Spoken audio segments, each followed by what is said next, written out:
Live from the Injured on the Go Just Call Mo studio. It's a blast! It's Orlando's own Tom and Dan. Welcome to Corporate Time with Tom and Dan. I'm Tom. I am Dan. We're live on Twitch and YouTube, and you can check us out, and you can be here while we're live. Just search at Tom and Dan Live. Basically, everything on social media is that, and podcasts are now shows. So if you want to watch our show, just head on over to YouTube and search at Tom and Dan Live. Also, we're doing the Just Call Mo Tom and Dan Skate-a-thon. That's happening July 12th. You can sign up at justcallmo.com/skate. And you have to sign up because it is filling up. And Mo has rented out the Cimarron Skateway. Yeah. And for 2 hours on July 12th. So there is a limit, a capacity. There will be, yeah. This family. We have a meeting today. We have a meeting. We have to go down there, and I noticed Busdecker was a little worried about us. Did you notice that? He's been texting us all morning, making sure we're going to show up. It's like, we're the most reliable people. He's the one that doesn't show up. Exactly. We show up everywhere. You know what I thought? And I'm just going to say it, and maybe this is going to hurt his feelings. When I saw the text come through on my computer, I was like, he's rescheduling. That's what I thought. That's what I thought. You don't want that reputation, man. At this point, Tom and Dan are reliable. I mean, my God. We'll be there when you. We'll be there for sick. The little one's hip falls out. He'll be there. He'll be there dressed as a goddamn hamster man. Tom, what is he saying? Got coronavirus? He's there. I'll cough in your face. That's a Tom Van guarantee. All right, it's Weird Job Wednesday time, and we have a new. A thing that you like for me to do, because I kind of feel like you were, it was like your way of kicking the hornet's nest. You're like, this guy's not doing enough around here. So you're like, hey man, like I need you to write a new song every week for these Weird Job Wednesdays. You can't just play the old theme song. I want an original song each week. So in order to appease you, the grand conductor, I have created a brand new Weird Job Wednesday theme song. Are you ready? Well, I've literally gone full AI at this point. Yeah. I asked Daniel, I was like, ask AI what we should do today. I'm like, ask AI how to make more money. Like, let's see what it says. It started doing it. Yeah, okay. and then I read some and the ideas are good. Now, I have one rule when we do these. You have to write, they have to be written by me. They can't be written by AI. That's how you get horrible songs. So, without further ado, a brand new Weird Job Wednesday theme song, perfectly tailored for the person that's currently on the line. Ladies and gentlemen, I give you my new song called Fat Slop Paintball.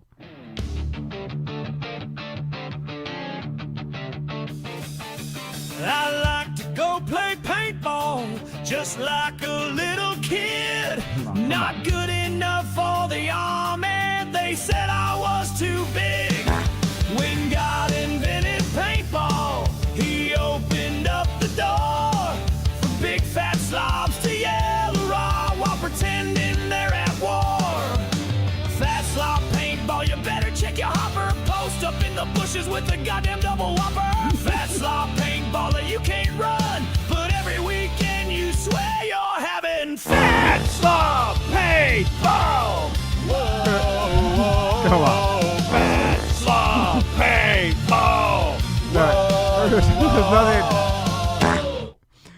All right, let's go. The bottom drops out at the end there. So like it's a hard ending. Now the gentleman on the line is not a listener. It's Zach from Ohio's buddy. You didn't tell me that. Well, I put out a post on the BDM page looking for some weird jobs, and I was like, I'd like to talk to someone that's been either a professional paintball player or in that world, semi-pro, Well, you're in Zach luck. from Ohio You're to his in buddy. luck. I mean, but he's not, let me tell he's you not a something. listener, so it's Let me tell you insulting. something. Fat slob paintball, you better check your hopper. Post up in the bushes with a goddamn double whopper is the line of the decade. I wrote that on the toilet here at the studio. I'm sorry, Jordan. How you doing, Jordan?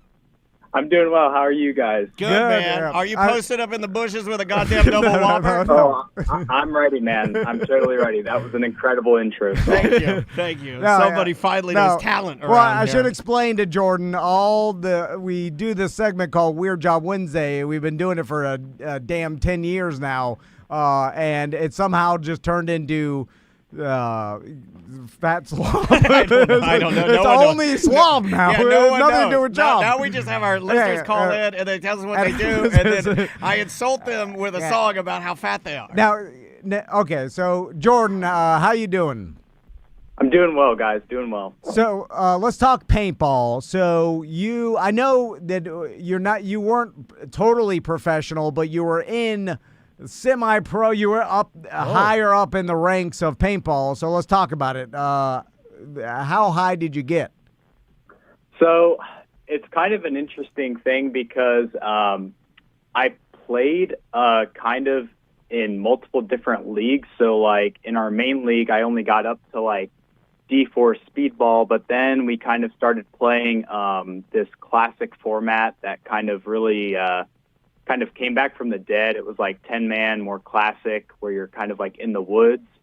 And so when we played it, it's called the Iron City Classic. At least that's one of the tournaments. When we started playing that, that's basically like it's an open division. So like we were playing against other like literal professional teams at that point. So the skill ceiling went real crazy at that point. Oh, I bet. I mean, so you're playing like, would you have been considered an amateur class, or because you're playing against the pros, it's just sorry you're in that class, you're all pros at this point?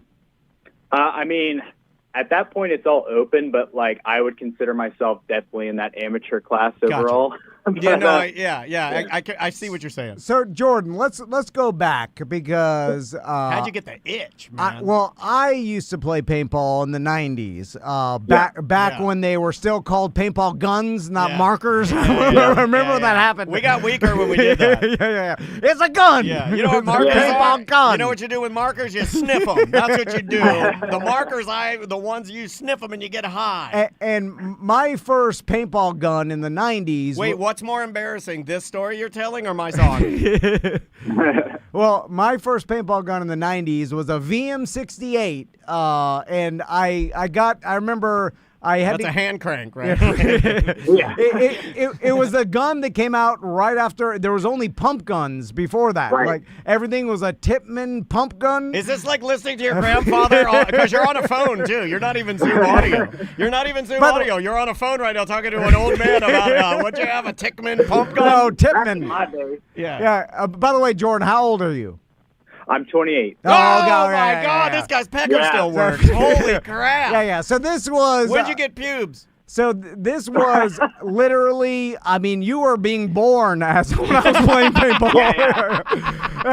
I'm talking 96. Yep.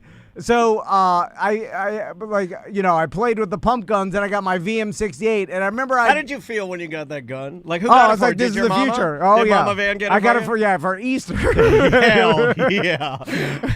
You know what? I'm gonna make using AI for you today a picture of Jesus Christ holding that gun you got. I'm gonna make it into a poster. And I remember I used to get all my. He has risen. There was a local paintball store, but it was in Hialeah. Speak English, so I'd go there and I had to barely communicate with the Cuban guy. Jimbo.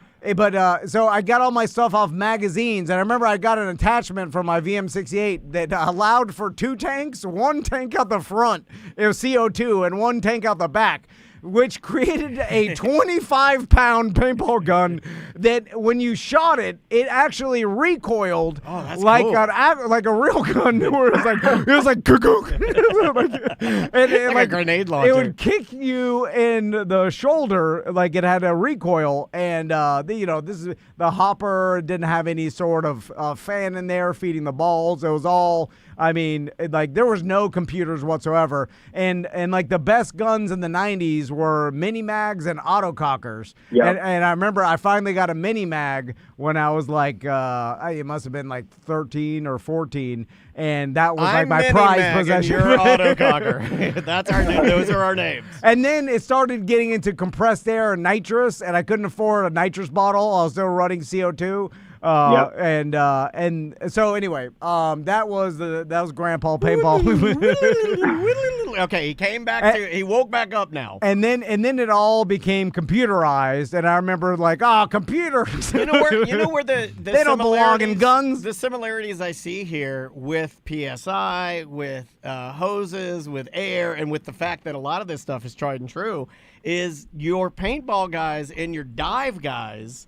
They're similar. They're very similar in the idea that there are some old timers that will be having, that tipman, they'll have that gun now, and they're still using it because it's still a workable, fine gun, Yeah. So For sure. Jordan, let's talk about the modern day paintball gun. Ooh, yeah. What are we talking? What brand is it? What do you have? Yeah.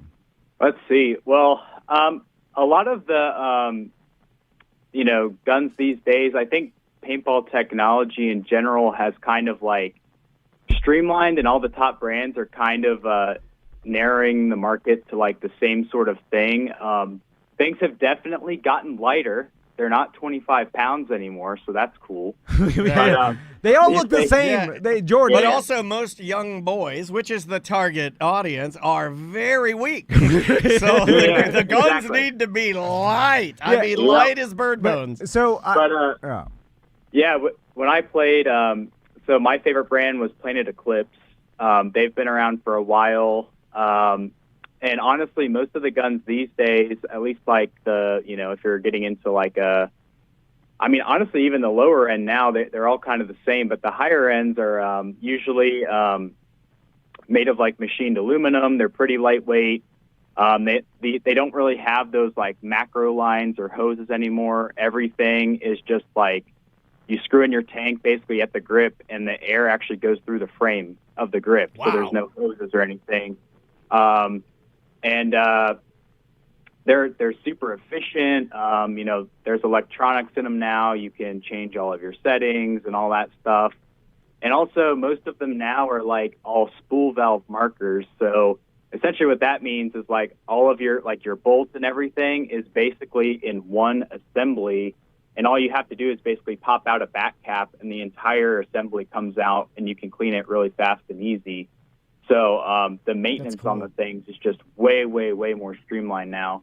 And at this point, the technology, like pretty much all the high-end markers are built that same way. And it's really just a matter of like preference and feel. Some people are like, oh, I prefer Planet Eclipse, or I prefer Dye, or I prefer, MacDev, whatever it is. But yeah, the technology is really, I think, kind of peaked. And at this point, we're just shaving off, little bits of efficiency and things like that. Yeah.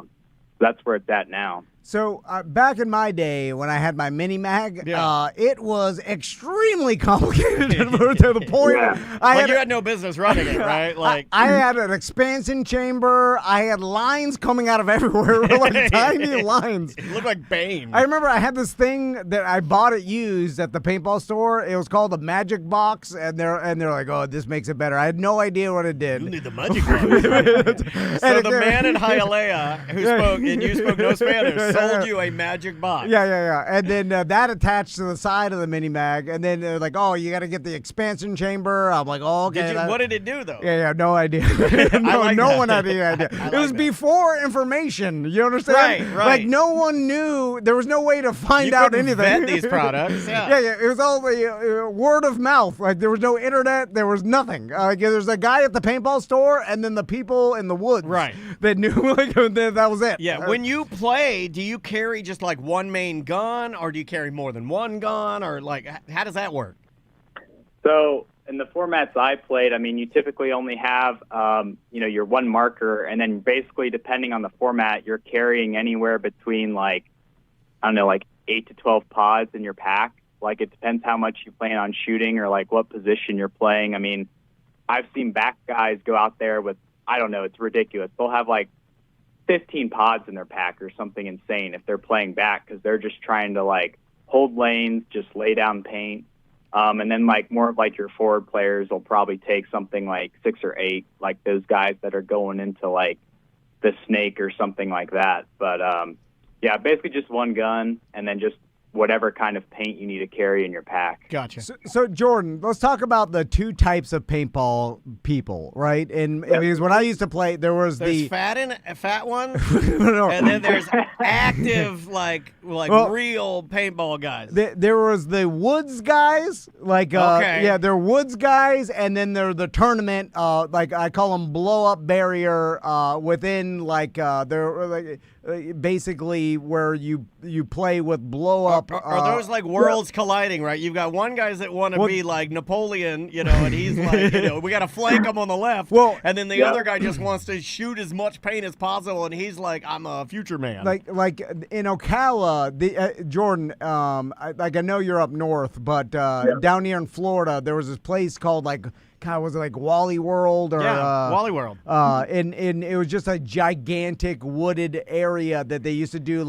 almost army games. And I remember my stepdad took me and my buddy Eric in a conversion van up to Ocala. Yeah, it's Wayne's World of Wayne's Paintball. World, yeah. Wayne's World of Paintball. And and then basically, and it was two gigantic groups of paintball players against each other, and there was platoons, and it was very army adjacent. They do this thing called the grand finale, and it's December 5th, 6th, and 7th of 2025, and it's like a camp out. And a lot of old guys were in that, and the competitive players were all fit and young. No and different than a Civil War reenactment. yeah. No different. In fact, it's a little bit cooler than a Civil War reenactment. So when you were playing, Jordan, is it the same way still? Yeah, so basically your two biggest formats, there's the woods ball, which, is usually played in the woods, or it's just some sort of wooden plywood bunker stuff they've kind of thrown together. Or then you have speed ball, which is what you were describing, where they play on sometimes even turf fields with the inflatable bunkers. Just two different styles of play. Obviously the woods ball is what gets all the rentals in, and honestly, woods ball is where I started. The first time I ever played, I just played in the woods at a local field here in Ohio. I played just recreationally in the woods for, I think the first time I went out, I was probably 12 years old or something. Played for years, kind of took a break in college, and then coming out of college, I really got serious, and that's when I started playing this speedball pretty regularly, got on a team, and that's kind of what led to everything going from there. And so it's kind of preference, I guess. Now I'm reading here that you actually met your wife via paintball. How'd that work out? I made that up. That's never happened in the history. I was That was just to make Tom laugh. Well, back in I don't know if it changed, but back in the 90s, there were no girls. There was not at all. It was the place you go to stay away from women. It's the paintball field. It's all the incels are there. It's no women have ever set foot Not there. one. Not even one. Yeah. Was that still the case, Jordan? Yeah, there's I would say these days, especially in the speedball scene, I think it's becoming more open. I see more female players out there. In fact, at the top level of the sport, there's a whole because the current league that is the highest league in the country is the NXL. They have a whole women's NXL, a full suite of pro teams that are all female teams. It's really cool. Actually, one of my maybe you should have talked to her. One of my coworkers at my work actually plays on one of those teams. Hold on, give us her number. We'll call her right now. Anything would be better than this, dude. I'm joking. That's a joke. I'm joking. That's a joke. I say that my sister played paintball. She's good. And I remember she had the equipment. She told me she's better than you. So Jordan, how fast can the current day paintball guns shoot? Because not to keep going back to what I remember, but when I was playing, I remember I first got a double fingered trigger. and on my mini mag, and it allowed me to shoot faster because I had Twinkle Tommy. and laying some paint down. And now he'd lay paint during the day, and at night the ladies called him Twinkle Fingers because it was all mechanical. And literally, you had to pull the trigger to activate a stick that. Oh my God! It was truly a mechanical. And the stick behind the trigger actually activated the bolt that shot each bullet. Right. So you can go in there and set it, and you can get upwards of 20 balls a second if you want. But for most tournament formats, everything is capped at 10.5 balls per second ramping. So essentially, what that means is, basically, once you start pulling the trigger, and the triggers are really nice now. They're you can adjust. There's a magnet, and you can adjust the trigger feel. So if you want a really light trigger pull, you can get that. You can make it stiffer, whatever you want. But essentially, you basically, once you pull the trigger, the first few shots are semi-automatic. But if you maintain that the amount of times you're pulling the trigger, the board will take over, and then it'll start shooting fully automatic at 10.5 balls per second until you stop pulling the trigger. So that's pretty much the current format across most tournaments now. That's wild. I mean, that's a lot. That's a lot. 10 balls a second. Yeah. And the fact that that's not it doesn't even seem possible. And that's only half of what you said you can ramp that thing up to do.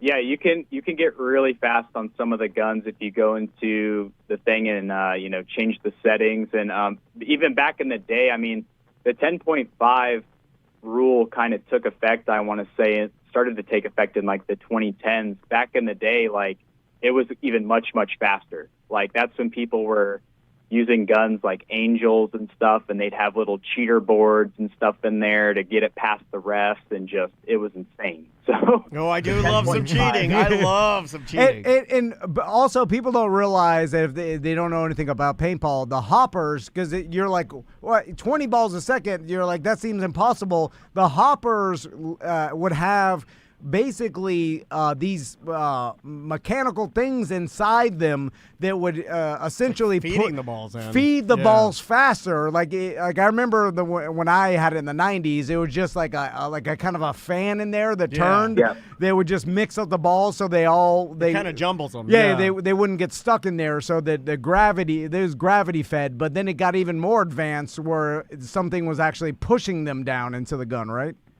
Yep, and that's kind of where the hopper technology is now. Is if you're going to shoot that fast, you need to have an electronic hopper. And you're right, they basically keep a force feed on the stack, so you're always getting a ball in there. Because obviously, if you can't keep up, you're going to get what's called chopping, right, where the ball doesn't feed fast enough, or it feeds partially, and then your bolt basically clips that within the gun, and then your gun's just completely gunked up with paint. So yeah, they're all electronic now, and they can keep up with that 10.5 easily. So, Jordan, also, how much is a case of quality paintballs nowadays compared to?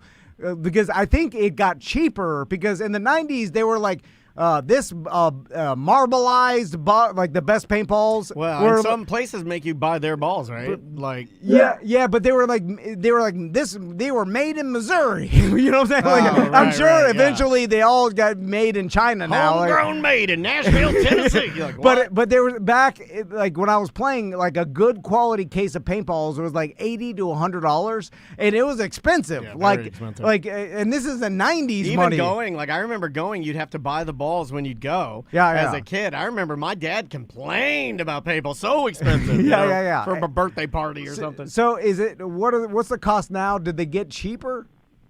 I would say in general, it's I don't know. The price is kind of sort of consistent across the board. So you're talking your super high end paint. If you were just going up to a field and you're hey, I want the best you have. Honestly, you're pretty accurate there. I think that's going to run you probably $80 or $90 for a case of 2,000. However, you can get most of the field paint that you'll play with or practice with. I mean, maybe $40 a case. It depends on the field, honestly. And sometimes if you're if you play at that field and you're sponsored like by them or whatever, you could drop that to maybe like $30 for a case of like practice paint, which really the only difference in the levels of paint is like the higher tier paint is just a little bit more brittle, so it's going to break more often when you hit somebody. But honestly, when we went and played tournaments, you would be using that high tier paint, but because you're buying in bulk, because it's a tournament and they know every team's going to be buying, dozens of cases to play that day, really you're probably looking at maybe $50 a case when you go to tournament for like a 5-star level paintball, essentially. Gotcha. Now, where have we entered into any point in paintball where I can load up a drone with a big balloon of paint and fly it over you guys as you're standing there and drop it on you, and you're mad as hell? Now, you could shoot my drone with your paintball.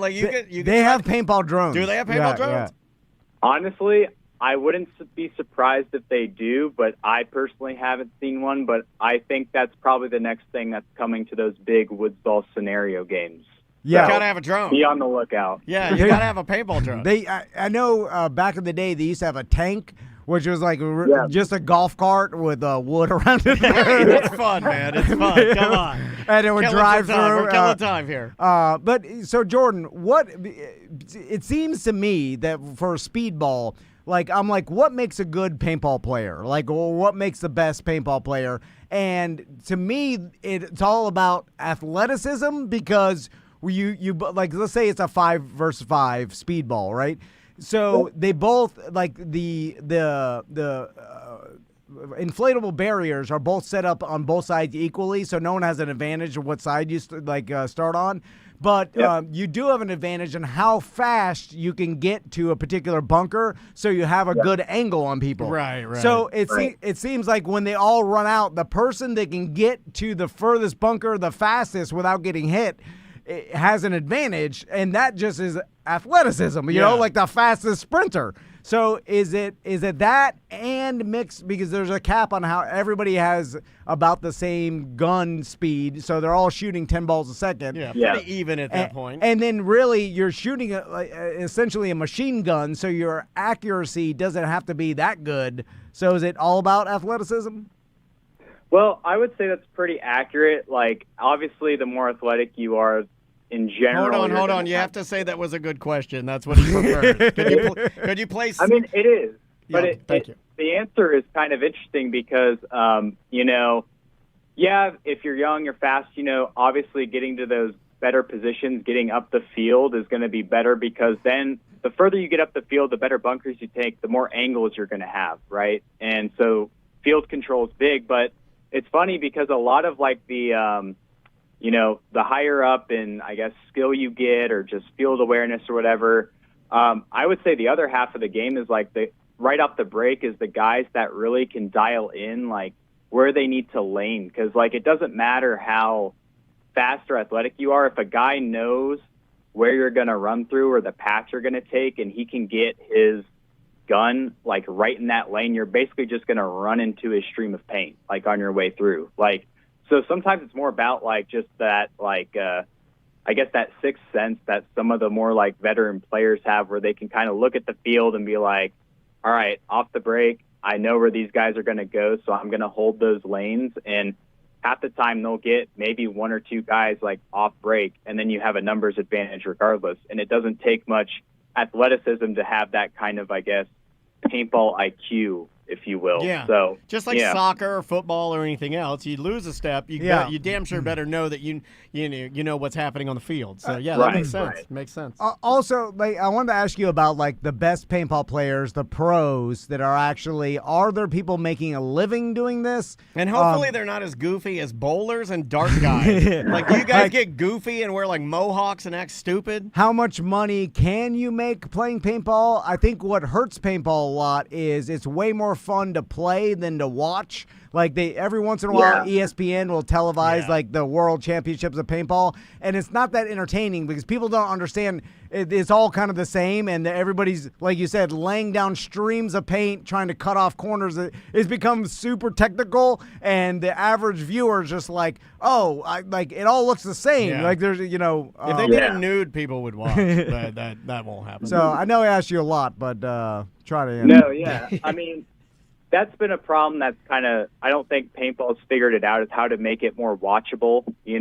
I think that's just the problem they're going to continue to have unless they start, just expanding the amount of cameras or things. I don't know what that solution is, but as far as the pros these days, there's definitely a lot of the high-level guys can make a living. Like a lot of the some of the high-level teams do. It's quite literally almost like, the NFL draft, where like they'll literally, in the off season, they'll be making player swaps and, paying guys a literal, salary to come play for the team for the season. And then also some of those guys will get, sometimes there's like a little bit of kickbacks, if they're from like sponsors, but a lot of them will also make money just like diversifying and doing different things. Some will like get paid to coach like lower level teams. Some will, some of the pros like run different podcasts and things like that that they do. But some of the top level guys, I think with everything accounted for, they're probably clearing, I'd say, over $100K a year. It just depends on the player, I guess. And that's pretty good for loving paintball. Yeah, for most guys, though, for most people in the game, they have day jobs. Right. Paintball just is not. Yeah. It doesn't pay the bills, really. Also, Jordan, there's nothing that I could guess would be worse to listen to than a paintball podcast. I'm just saying it. It sounds terrible. Yeah. I would hate to listen to. Oh my God, what are you gonna talk about? Well, it's paintball themed, but really they just start talking about whatever. They just get into politics. Yeah, it's just dumb dudes talking. Yeah, and I imagine nowadays it's more like you make your money like a social media influencer, where there's a little bit of like product endorsement stuff, and then it's like. What about signature series? Do they do those anymore? Like, you'll see a lot of like some of those pros. They'll have like their quote unquote like signature series guns that come out. Like, so typically, whatever team they're playing for, there's probably a primary sponsor that like, okay, that team's all shooting, Planet Eclipse or whatever it is. And then at some point in the year, they'll come out with a signature series, which is just, the top end gun. And then it's like a specific like anodizing that player designed, essentially. Gotcha. Yeah, and like a skin. It's no different than a skin in Fortnite. Are there any Are there any famous people that play paintball that we know of that like are maybe like that of because you're in it, that you're like, oh geez Louise, I didn't know Vern Troyer from Vern Troyer. I didn't know before he passed away he was a bit of a paintballer. No, I mean, I don't know of any like just outside famous people that play it at a high level. I mean, most of the personalities have built their following from playing for so long. I mean, a lot of the guys, like, I don't know if you knew of the team when you were playing like San Diego Dynasty, like they were like the team. Like that was like the team, and it sounds like a ladies basketball team, right? the San Diego Dynasty. We had the Miracle here in town. But a lot of those guys are still playing, like guys like Ryan Greenspan, like Marcelo Margot, and all these guys that have been playing for literal decades. Like, they're still around. They're still kicking. Did you say Charlemagne the God? No. His name's Marcelo Margot. But okay. Should have made sure. There's a lot of guys that have been playing for decades that are still in the game, and honestly, a lot of them have moved into like. I feel like a lot of things. Something else that happens to players that have played at a high level for a long time is they just kind of get into the industry themselves. So a few of those guys are like actively working at, these big paintball companies in some capacity. So like, kind of circular, I guess, but it's cool. It's definitely it's very unique and definitely one of the weirder ones that we've had. Last question, Jordan. Are barrel plugs still a thing? Because I remember I had a problem with remembering to put my barrel plug in there. Because you look like a guy that would have a problem putting his barrel plug in. Because like once you go into the arena, don't call it an arena. It's like when you say I'm going to launch my boat or the playing field. Then you take your barrel plug out. But once you exit the playing field, you're in an old man's warehouse. You have to put your barrel plug in, and the actual venues are real strict with it. They're like, you put your barrel plug in, Van. Yeah, you're like, put your barrel plug in. And I remember, did you get banned from Wally World? No, but I remember one time I forgot to put my barrel plug in, and I was just you just sprayed bullets crazy. No. I had my gun on my lap. Yeah, he likes to stick it down his pants like a real gangster. And I went to go pick it up, and it shot, and it whizzed by this old man's head. head. You blew the Slim Jim out of his hand. And I'm like, oh man, I almost shot this old man right in the eyeball. And then I remember like he didn't, like everybody kind of looked around, and then I did that move where I looked behind me. I was like, where did I come from? Yeah, you did a who farted. Yeah. So is that still a thing, or is now technology made it where you just press a button and then like your gun lights up red and it can't shoot anymore? You know? Yeah. Oh, well, you definitely, your gun, if it's electronic, it definitely turns like on and off like that. But yeah, all fields are still really strict about that. Everybody has to use, a barrel cover when they're coming off from the field. So that has not changed whatsoever. You get a novelty one though, right? Oh yeah. I forgot they turned into a cover with a rubber band, and I used to have an old school plug, a big plastic fluorescent green plug that I jammed in there. Like a wine stopper, like your grandma's wine stopper. How accurate are they now as far because it was wild back in the day, like some balls would shoot straight, and then if one broke in the barrel, they'd start shooting right angle shot. They'd start shooting in corkscrews, like they'd go off to the left, and then you'd have to whip the paint out of the barrel, stick it back in. So how accurate are they? So they're still the accuracy is still roughly the same. That all comes down to the quality of the paint that you're using, because the more consistent, spherical the paint is, the better it's going to fly. Like you get a lot of that, like the corkscrews and the weird shots when you get a ball that's got like dimpling or something like that. So the barrel only really, the barrels and stuff only really help you to a certain extent. It's really about the quality of the paint you're shooting. Like if you get a bad batch of paint, you're going to have a rough time. But if you get a good batch, it's like, oh shit, I'm shooting ropes. I'm ball on ball right now. Don't say shooting ropes. That's some paintball jargon. No, but that's also jargon in other areas. You cannot say shooting ropes. No. That's what the cool paintballers say. The paintball slang there, yeah.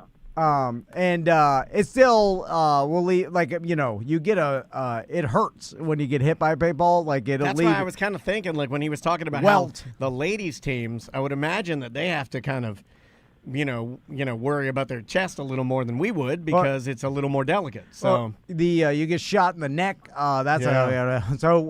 Any bad injuries you've ever had, Jordan? Accidentally got shot in the face or anything? I remember back in the day, the tough guys would wear just the goggles and leave their face exposed. It's like a hockey player with no face mask. And I remember there was this tough old man back in the woods we used to play. I love the taste of paint. And he just wore Oakley blades. And I remember me and my buddy Eric used to try to shoot him. They called him the Duster. And he would run around. He had a handgun. I remember he was just some crazy Vietnam vet, and we tried to shoot him in the cheeks. Oh my God. They called him the Duster, or Mr. Cheeks. Mr. Cheeks. Yeah, I mean, it still can hurt depending where you get hit. I think the worst I've ever experienced there was a time where directly in the anus. There was a time where so nowadays you do have to wear a full mask. You can't just wear the goggles. But see what they're doing. They're taking all the freedom away out of it. Seriously. But, I remember I took one kind of on the side where just the edge of the mask was, so it basically split the paintball in half, and the shell basically sliced into my cheek, and I was literally bleeding from it. That's it was what really Tom strange. tried to do to the duster. Yeah. Shoot him in the chin. And then there was this one time, I don't know what happened exactly, but we were practicing in Columbus, and this guy came and it like bunkered me like really close, like we're talking just like a foot away, like on the shoulder, and the hit itself didn't like feel any worse than usual, but I had a welt that probably stayed there. Like the mark from it stayed on my shoulder for probably like 8 or 9 months before it finally faded away. I still have a mark on my back from paintballing. Yeah, I got one in my chest. Yeah, I have a mark on my back from paintballing. Like, I don't even know when, like, monsters, when we were shooting a little person. I have a paintball mark on my back that will not go away. It will be there until I die. Yeah. It looks like a half moon. Like the scar is a half moon. It's weird. It's like pink-purple. Jordan, thanks so much for taking the time to tell us about paintball today. Yeah, great job, man. We really appreciate it. Thank you guys. I'm gonna try to push my sons into getting a paintball so I can get back out of it. I think you would like it, dude. I mean, you're in good shape now. So your fitness for paintball would be better than it's ever been, because last time you were out there, you were just a sun-kissed drinking kiddo, right? The problem with Florida paintball is it is blazing hot. And you gotta play in the winter. Yeah, you're full army. I remember dudes would go out there in full ghillie suits, and it would be like 100 in Ocala, and you want to be cool. You're gonna die out there, old man. Anyway, Jordan, thanks so much for talking to us, dude. Thank you so much, guys. I appreciate it. All right, no man. problem. Take care. See ya. Oh, That's paintball. pretty cool. Yeah. So you got the itch now. You kind of want to do some paintball again, huh? Well, I don't know. Get the boys out there. See if they like it. Yeah. I think they're a little too young right now. Like I started when I was like 12, like right when Jordan started. Like that's the age. It's kind of boring when and follow me with this, because I think I did it like when I was young. And then I didn't like it. When the gun is a hindrance and you don't have enough strength to like really carry you're super heavy. It sucks. It sucks. I can remember anything where you go to do it and the thing you're doing is too heavy. It's too hard. It's not fun. But now this super light, all computerized. My sister had this paintball gun even 15 years ago that I couldn't believe how light and how fast it shot. I was like, this is crazy. Anyway, all right, we will see you tomorrow. Welcome back to A Corporate Time. So we've been talking about the Melrose Pop Music Festival for a couple of years now. The third or fourth year that we've actually we bring this to your attention. This year it's 2 days, June 21st and June 22nd. We have Jim Myers here from the Orange County Library System. How you doing, Jim? I'm good. How you guys doing? And very good. We have local hip hop artist E-Turn here. How you doing, E-Turn? Hello, I'm Very good Thank to you. see you guys. We were Thanks for off having me. air doing a little vibing, right? Yeah. Getting the feels out. And Tom, you were commiserating with E-Turn about hip hop and hip hop culture, and namely, your son is a breakdancer. Yeah. Well, they call them B-boys. I'm sorry. Yeah. Sorry. Yeah, I'll let you take over, please. It's breaking. Breaking. Yeah, Sorry. It's Sorry. breaking. Yeah. Yes. He's a B-boy. Yes. And E-Turn has hosted some breaking competitions like the Red Bull, the big national, which... That's amazing. Do you know all the different moves and everything? I don't. Or you do color, and then there's a breaker that's with you, something like that? Yeah, so... Well, with Red Bull, they got everything on cards for you, so it's like, and then you just add your flavor in. I started breaking a little bit. I know some of the moves. I'm like involved in the community, but I'm not gonna call myself a B girl. I'm just the B. Yeah. Just Tom's in there. He's a B. You're the L. You bought linoleum. He's the L. He bought linoleum. Oh, did you? Yeah. For your kid to break on? He opted in, and he bought it for the whole class. He never gives himself any compliments for the good stuff that he's doing for our hip hop community, and I'm going to give you some love. You are helping out young B-boys in Orlando. I've been trying to Nice. learn... And girls. I've been trying to learn some power because I've been working out. He knows the words. Windmills But and- my top rock is real bad because I have absolutely no rhythm whatsoever, and I'm so stiff. It's like a feel you. robot. Yeah, it's more like real rock. Top rock's not easy. Anyway, sorry, Jim. Let's get off breakdown. Yeah. What you're saying is when people think of hip hop and linoleum, they think of you. Yeah. Well, me when and they think E-Turn, of Linoleum, local. they think of the punk rock band No Effects, and then they do, in fact, think of Tom. Yeah. Well, let's talk about the pop music festival real quick. So, let's go over the 2 days, Jim. Yep. And E-Turn, I know you're performing the first day on Saturday. Yeah. But you're bringing some friends, I see. Yeah. And we've been telling people this is a great chance to just explore the library, see the Melrose Center if you haven't seen all the awesome stuff that's available to people. And you're kind of seeing it as a full-blown working venue at that point, which Yeah. is what I like. That's the best part for me. Like when I tell people that haven't been there, that don't know what it's about, I'm like, well, this you're going to get to honestly see it where, Jim and the staff take it and they just go, here's 10. We're going to put it on a 10. Here's everything we got for you. So let's talk about it, Jim. Phenomenal. Yeah, this is the 3rd year for the Pop Festival. We started in 2023 as part of the library's 100-year anniversary, and they were doing a celebration of the decades each month. Yeah. In June was the 60s, and I think I maybe mentioned this when I was here before. We wanted to do something to as an homage to the Monterey Pop Festival, the famous music festival in the 60s. So we came up with the Melrose Pop Festival. It was wildly popular, and so we brought it back last year. And when we planned it this year, it was originally just a one-day event. We were going to do it on Sunday.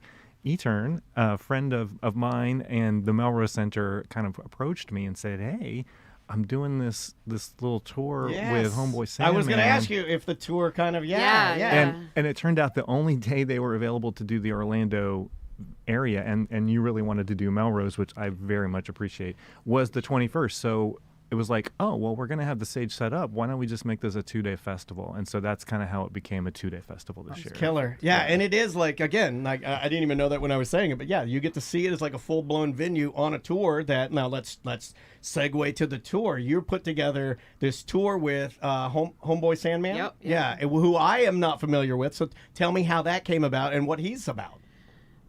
So he's, underground rapper. He was part of a label called Stone's Throw, which has, I think, Doom. Doom was on that label, MF Doom. Are y'all familiar with? Yes, very much. He's, got a cult following in the hip hop world, and even actually outside of that at this point. It's, I would say, almost like a pop culture icon. I have figurines and people. Yeah, the mask. Yeah. The mask is so iconic at this point. It's it's bigger than even the human. Yeah. Because it still continues. Yeah, it's crazy. Wow. So a part of that Stone's Throw Records. And and he's still affiliated with them, but then he moved over to a label called Mellow Music Group, which they've got some phenomenal artists, and then he recently started his own label, and I've been a fan for a long time, and he's been touring for quite some time. We've done some shows together over the years. We played South by Southwest together years ago, and then he came to Orlando probably, I'm like, is that 10 years ago already? 8, 10? With Aesop Rock from Rhymesayers, who's another one of my favorite rappers. He's crazy.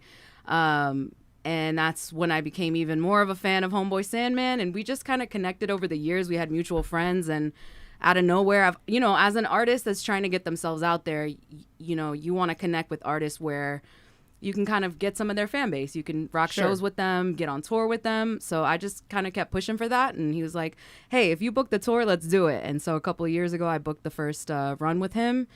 And since then, I think we've done 3 or 4 runs. This is going to be maybe our 5th. We did a crazy 30 city tour was that last year? Man, my time's all messed up right now. Okay. I'm sorry, y'all. It just kind of mush it together. Well, that's what happens, E-Turn. When you were like, it hasn't been 10 years, I do that all the time. I'm like, when do we start this? Oh my God. How has it been so long? Yeah. I mean, you do Why get does into the time go by so fast? Well, speaking of that, a 30-run tour, you're out there, you guys are touring, you're at different venues. Was there a city or a place or some place that completely surprised you in that you're like, wow, I didn't know that this area liked what we were offering, our music, our hip hop, whatever it was. I didn't know we were going to be this well received. That's a good question. Well, hold on. We like to celebrate it when anybody says That's a good question. I'd have to put the camera on you, and then I have to put the camera on me. No, but the sometimes asker of the good question. no, You have yet to ask a good question. Sometimes guests say that's a good question to give themselves a moment to think of the answer. Right, because it's such a good question. No, but sometimes it's a confusing question that they say that's a good question to give themselves time to answer the question. We've been fighting the last month over who's been asking the best questions, and I'm literally killing him. And I've never asked. I never ask good questions. The history of this show. We've been doing this almost 20 years. He asked all the great questions, but this month I'm like 3-0. 3-0. No, she gave you that's a good question to give herself time to figure out the answer, which means it was I like it. Bad question. And now to have a man explaining it to her, I'm sure she loves that. This is fantastic. Great job. So was there a place that really surprised you that you guys were like, wow, this is not what we thought? We played in Yuma, Arizona for the first time, and that was interesting. I didn't know what to expect, but it was a pretty big show. That's the movie, 310 yeah, to Yuma. 310 to Yuma. That's the only thing I really knew about Yuma. Me too. I was like, oh my God. I enjoyed that movie. I like cowboy movies, but you know. Yeah, it's pretty dark. Yeah, very, real dark sad. movie. That's a sad movie. Yeah. So, Jim, going back to the Melrose Center, is there... in the years of the Melrose Center, is there any project that you've been surprised that someone came in and did completely at the Melrose Center that you're like, wow, like this person utilized... I was going to say that's a good question. That's a fantastic This person utilized what we have to offer pretty good. Because Tom and I do get tired of telling people, because we preach you whenever we get the emails from people that are like, hey, my son really wants to start doing music production, yada yada. I record a podcast. I'm not gonna say I get tired of saying Melrose Center, but it is what we say. Like, before you buy anything, I'll give you a real important aside that involves an important person to you and I, Jim Phillips.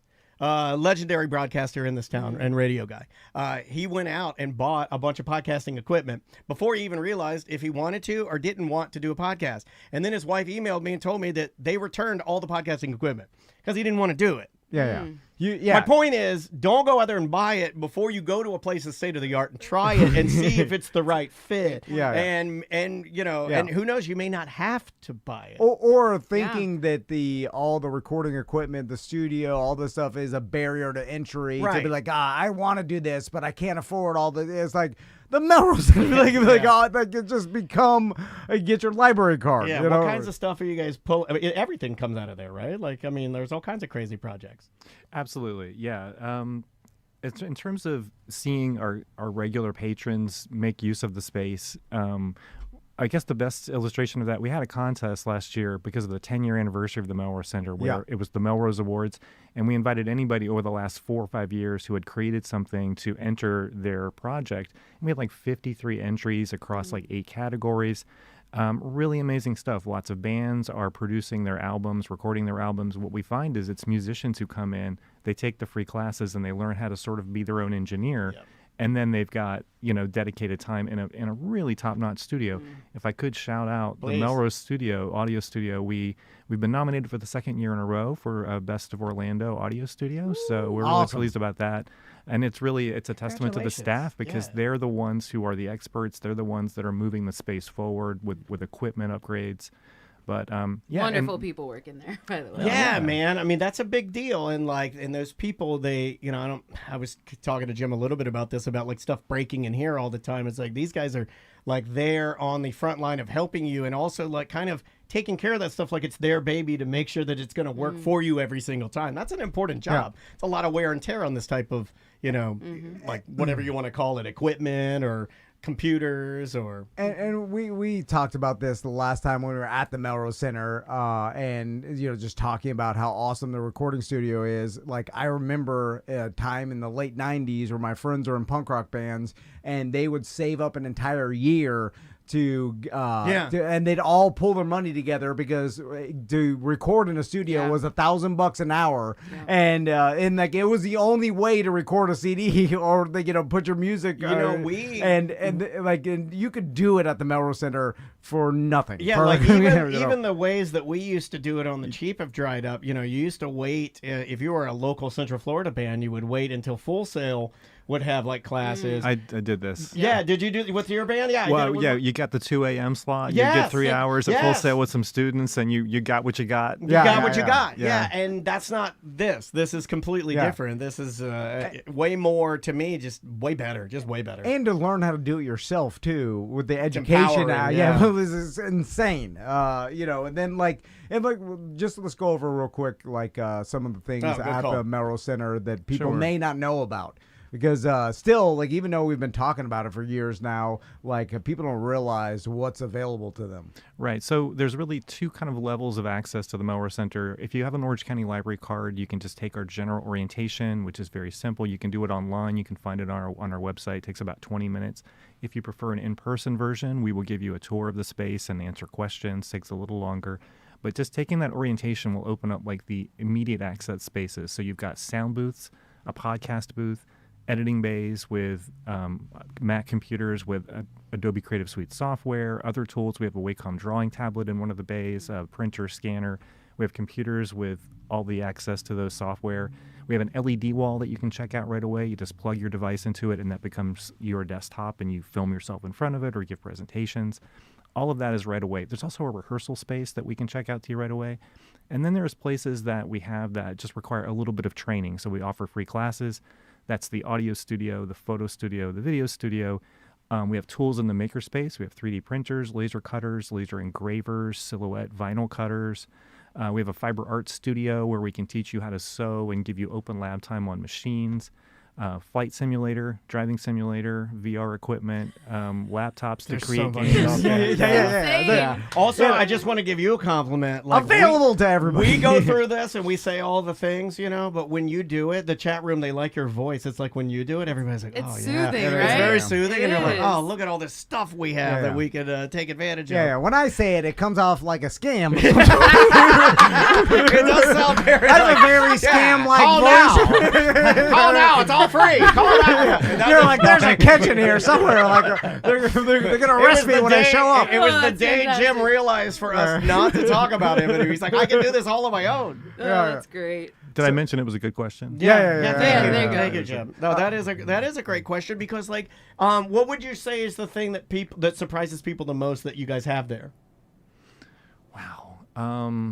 I'll tell you mine. It was when you told me you had you were like, hey, if you want to learn if you want to cut your teeth on using a backhoe or right? Don't you guys have a? Well, they get a truck simulator. Yeah, they have a heavy equipment simulator, right? Well, we had a forklift and an excavator simulator, but frankly, they were They weren't being underutilized. used. Yeah, that's what I'm saying. Yeah. Every time I see them, I'd be like, oh my God, they have a forklift simulator. I was like, Right. I want to go ride that. So what we did was we took the machine for the excavator and we turned it into a game development rig. So if you're working on video game content with our laptops, you can test it on a big rig to see how it works as a giant game. All right. So you could build a Roblox game, Yeah. and then you could go there and test it on a larger computer with more power. All right. Right. I think to answer your question, probably it's the quality of the studios that maybe surprise people the most because we really do invest in the technology. The video studio has, a couple of 12K Blackmagic cinema video cameras.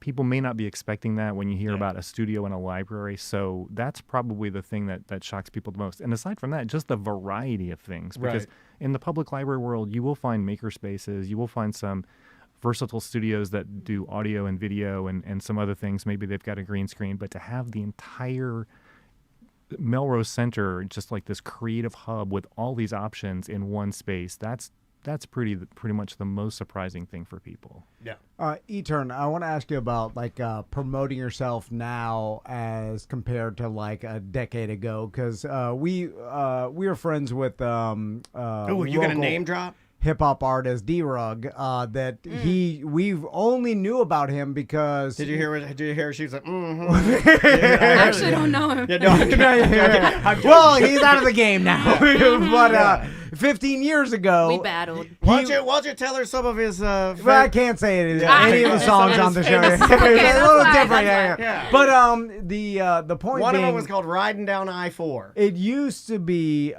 he was at Latitudes when we were there doing a radio radio promotion, and he was handing out demos on a CD. And he handed one to my wife. And then that's how we met found him. out about him.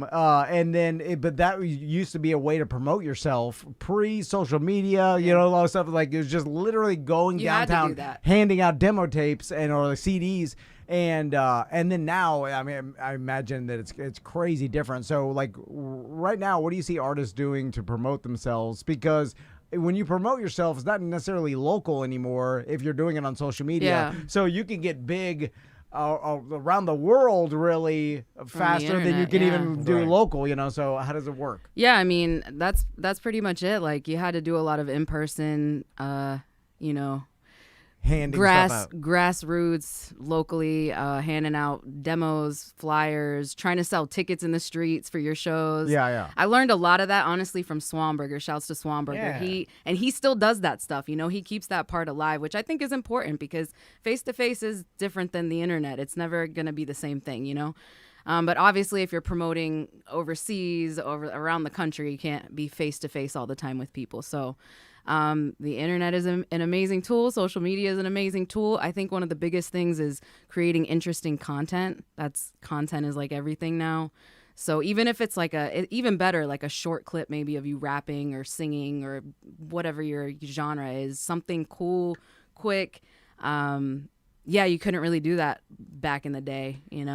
Just make content like this and just Right. drop it. So yeah. So like new artists, there's still an element of local face-to-face promotion. I don't think a lot of people do it. Okay, as yeah. many should, but I do think it's important. Like, I would preach that to younger artists because there's just nothing, like I said, like it to have that face-to-face and people get a chance to like you and feel connected to you and Yeah. have that human interaction. You mentioned Swanberger, and it's like, you know, he's in Seattle now, and you'll Yeah. see posts of him like out just doing exactly what, you know, he would have been doing here, where it's like, I'm at this farmer's market and Yeah. here I come out to the show, you know, like, and I'm like, okay, yeah, I guess you just should try everything. But yeah, I think that human, and you and I've even touched on that sometimes with what we do. Now that the podcasting kind of the I guess the shine that was there, you know, is gone, and everybody has a podcast. Yeah. And those of us that are still doing it and have no way out at this point, you know, we built our own prison. You know? It's Like, a digital prison though. Yeah, it's a pretty good nice. one. It's a digital prison. Yeah. But like to my point is like you do that, and then you're like, well, okay, like I'm gonna have to try that human aspect because this side everybody has this. So the thing that Yeah, not that's everybody crazy. has, the thing that puts me as a unique person Stands is that out. I am okay talking to humans. Yeah. So Yeah. It's way like it's a more of an impression and more of a connection when yes, you the actually relationship talking is, to someone. The relationship between you and somebody that may have heard you rapping at Yeah. the Melrose Center, you know, performing, is stronger when they see you in person than it is when they see anything on the sure. internet. Yeah. And then they can meet you and they can touch you. They can, you know, shake your hand, you know, and then, or maybe you cut your record in that same studio. So I don't know. I mean, like, you Yeah. know, I don't know. That's good energy to me. For sure. So Jim, let's talk about someone that because I had this question. Someone emailed like, do you have to have a library card Yes. to go to the Melrose Pop Music Festival? No, it's Okay. just a free event. All ages come in for free. It's going to start at 3:30 on Saturday and at 1:30 on Sunday, and we welcome all.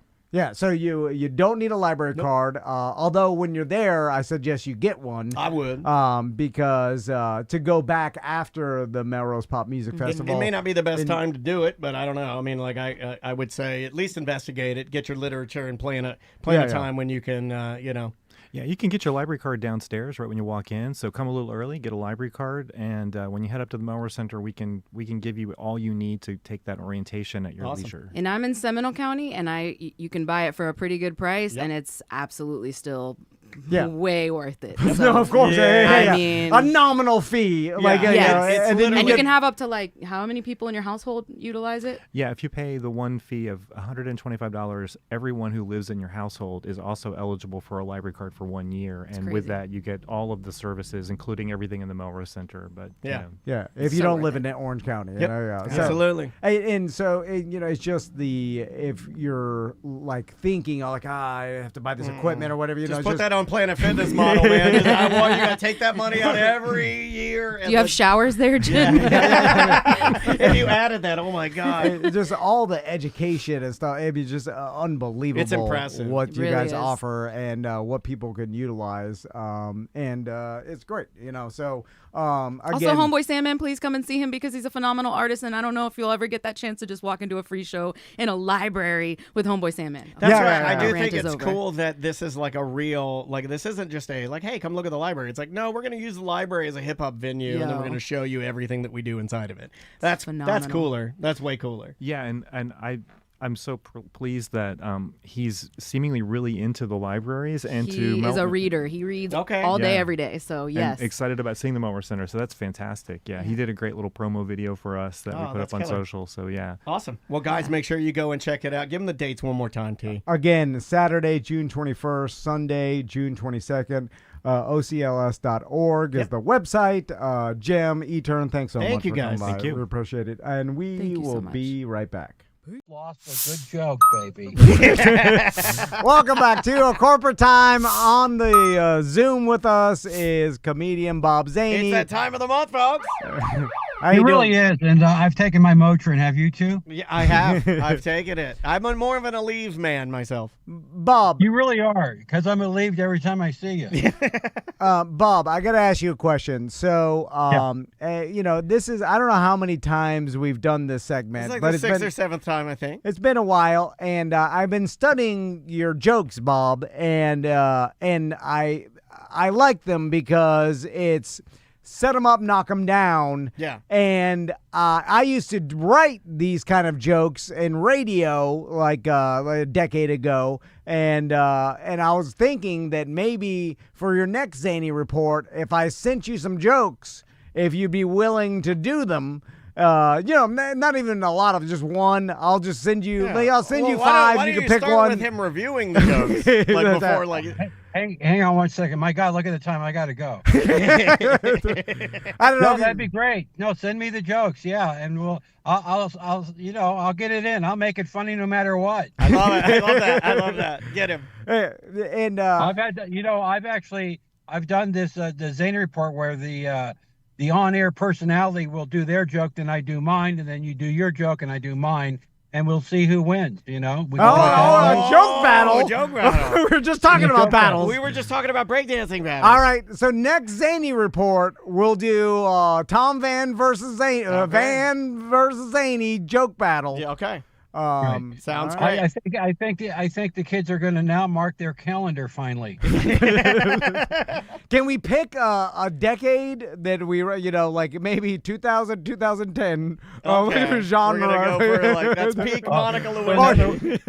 In other words, you already have those jokes written. Oh yeah, he knows. Nah. He's gonna. You got to go topical, baby. That's part of the deal. I can poop them out Unless fast. we do a full time capsule. Okay. All right. What What do you got for us, Bob? Let's get into it. But first off, the Dry Bar Comedy Special about to hit 9 million views on YouTube. I want to thank you guys for your support on that, folks. Check it out. Like it, share it with people, and leave me a message. You can actually leave a comment and ask me what I truly think of Dan's new idea. Okay, I like that. 9 million? You get any? Do you put the ads on there? Like, Yeah. What is do you there get? any money? What do you get from that? I get royalties. Nice. Which is, you know how many years I've been doing radio and got buckus, and I'm in AFTRA. Oh, we know because we were in radio. You know what AFTRA is? It's the American Federation of TV and Radio Artists. Yeah. I should be paid every time, but it doesn't matter. Let's get right to it. Yeah. Kermit Hold the on, Frog. that's a thing. I didn't know that. It's a union. It was AFTRA. I had to join it at KLOS in 1983, and then they merged with SAG. So I'm SAG-AFTRA, but I was SAG also on its own. So I'm in two unions, even though I don't really know what they do for us. Yeah. Yeah, because if you're in SAG, you cannot be on TV or film without being paid, right? It's a union thing, right? Yeah, you're right. Okay. But Let's get right to it. All right. Sorry, Bob. Kermit the Frog delivered the commencement speech at the University of Maryland.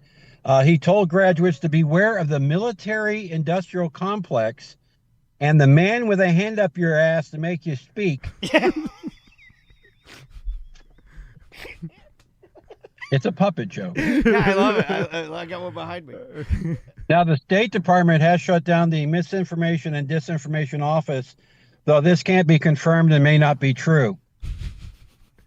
That's a classic. That's a classic. I feel like I could. Look at Deanne just sitting there going, I think I could top that. I was like, oh, let me start thinking now. All right, go ahead, Bob. I always have a joke here from Las Vegas, my adopted hometown. A man is facing charges after accidentally shooting another man to death. Now, the reason it was ruled an accident, the shooter told police, I was aiming at the apple on his head. Oh, that apple. It's a William Tell joke. This leg or something here in Vegas. Dayline Minot, North Dakota. I was just there actually in May. A man has been sentenced to 10 years in prison for breaking a pane of glass to enter a bank after hours. Now, he told the judge it was an honest mistake. He thought it was a Tesla dealership. Okay, yeah, all right. There's a lot of hate for those electric A lot of cars. hate out there. Thank you for, as opposed to laughing, just point out the hate. A lot of hate. Next month's going to be great. You're really going to regret every time that you even brought it up. You people hurt. I can't wait, Bob. Bob, that was fantastic. Now we're going to go back in time, though. This also gives Danny a chance to, think about some of the past jokes he wrote. And maybe they're still evergreen, Dan. You never know, right? Yeah, exactly. Well, that's Tom. Tom's the one that wants to fight you in a joke battle. I'm not. I'm Dan. That's Tom. You know what? I was actually looking at the logo. Yeah. You're right. The Tom. Let's go back in time. Okay, you guys. It's October 3rd, 2017. A Mississippi woman robbed a bank and took a taxi home, has been arrested. The driver turned her in because it was his civic duty, and oh yeah, she didn't tip. And there you have it. There's another Zany report in the can. Of course, I'll be at Porky's in November. Yes. Very excited about that. I'm hoping you two guys will come out and host tonight. I'm going to be there for sure. I'm definitely coming. I know you. See you. Tom, I'm coming to see you. You will be there. Well, first Daniel's lying. No, I'm not. I'm coming to see. We're doing a whole meetup. We're doing a whole Zany meetup. Are you? The chat room. They're going. Oh, well, Daniel's friends with the chat room. Me in the chat room, or mortal enemies. Yeah, they hate each other. Can I just say something about this, Sure. Tom? And I can talk to you right now, Tom. Can I? Yeah. Okay. Okay. Dan is really good in the chat room because he actually cares about people, whereas you don't.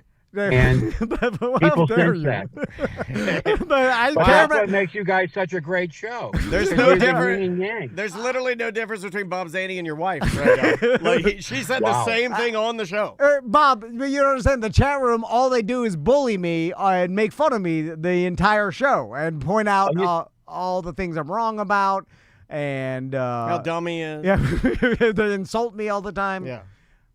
I had no idea. I think that you're doing a great job, and we're going to miss you. Going anywhere.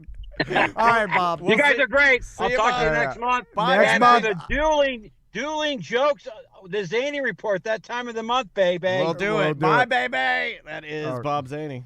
I'm gonna write some next month. I know you I'm are. excited. You're gonna now. forget. You're gonna forget just like I forgot Bob Zany was calling in today. All I need is what's the breaks at a radio?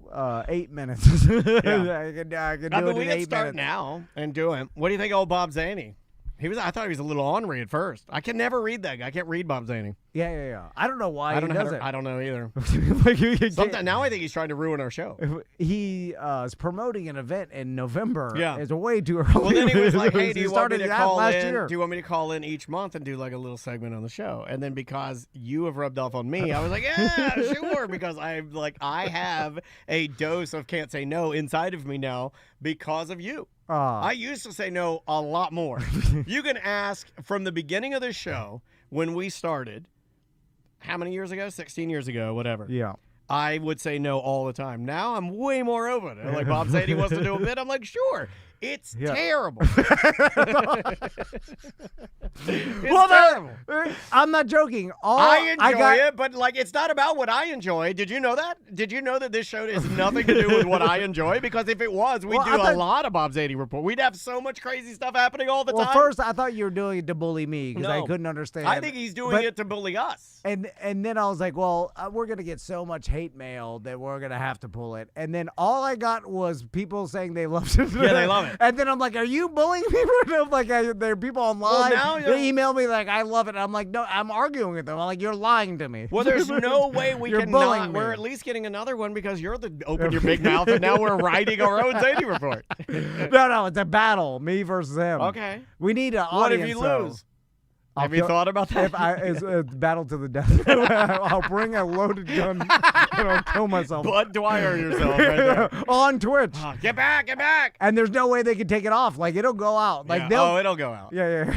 And then before they take it down, I'll lead it. I'll go, clip that. Clip that, please. Because that's all you have to do. Yeah. Anything happens in here, like, remember when Samantha was going to pull her teeth out? We could have just easily gone, clip that, and then that's how it works now. And then it would live forever. Oh, my God. You want to do a couple of voicemails? Oh, no. Yeah. Sorry, yes. What I wanted to talk about Yes. is yesterday you brought up the King of the Hill reboot. Oh, yeah.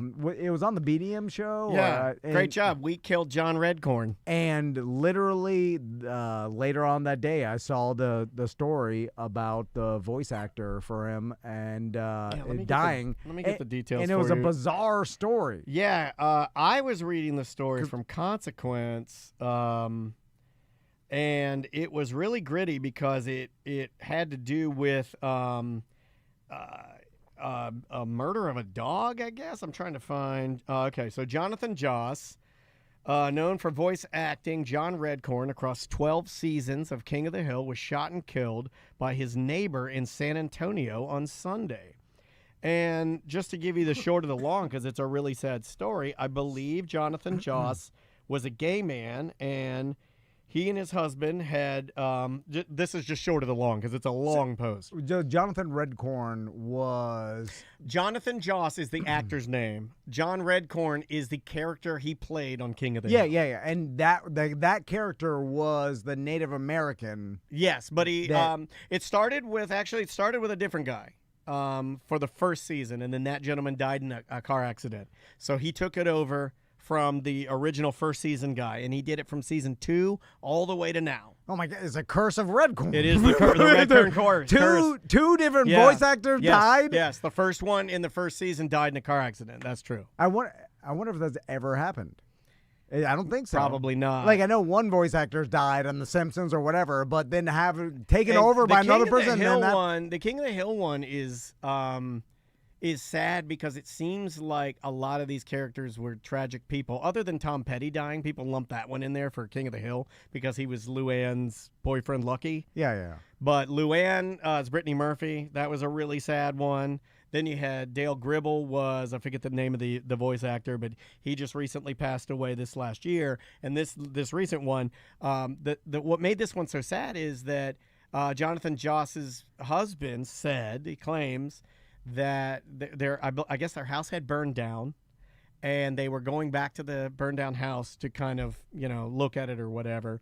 They had some some past fights with the next door neighbor. The next door neighbor, a feud, like a long-standing feud with the neighbor. and apparently the neighbor did not like that he was a homosexual man. And now this was in the post that the husband put up. He said that they came back to the house, that the neighbor or someone had killed their dog and put the dog's skull on the doorstep with the dog's leash and collar on top of it. That's enough to make me want to go crazy. Like, I was like, that was wild. And then apparently Jonathan Joss was yelling at the neighbor or whatever. An altercation happened, and then the neighbor shot him a couple times, and he died. Yeah, it was murder. It was murder. Yeah. 100% murder. And that is nuts. Yeah. But it sounds like, if I'm trying to be respectful, that the actor that played this Jonathan Joss actor, it was rough around the edges. I think he had his foot in things that I don't know. I get the feeling that something else was going on there. Apparently, a couple of days before this, he had gone to a Comic-Con style panel that Mike Judge was at. And Mike Judge and the other creator are on the panel, and they're talking to the crowd. And he approached one of the listener microphones and expressed displeasure in not being asked to go on the panel.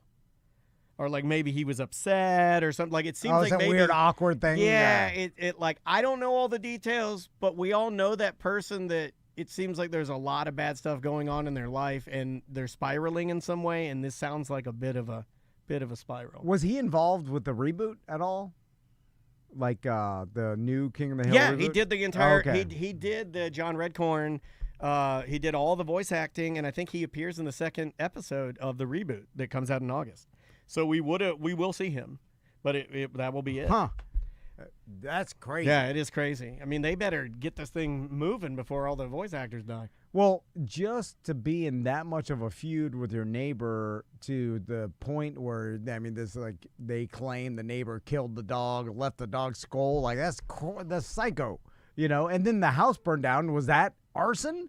Or did it accidentally burn down? Like, See, you know, that's what I a mean huge by- feud with your neighbor that left the dog's skull. Yeah. It's like, that probably burned down your house, right? That's what I mean by like you're spiraling, Like, because what- like normally you don't like get into like gunfights with your neighbors or have your house burned down or have your dog killed or or put the Yeah. dog's skull on the like as a warning sign like Lord of the Flies on Yeah. your doorstep. That's insanity. Like that's not what Yeah, where you're just like you're involved in something at that point.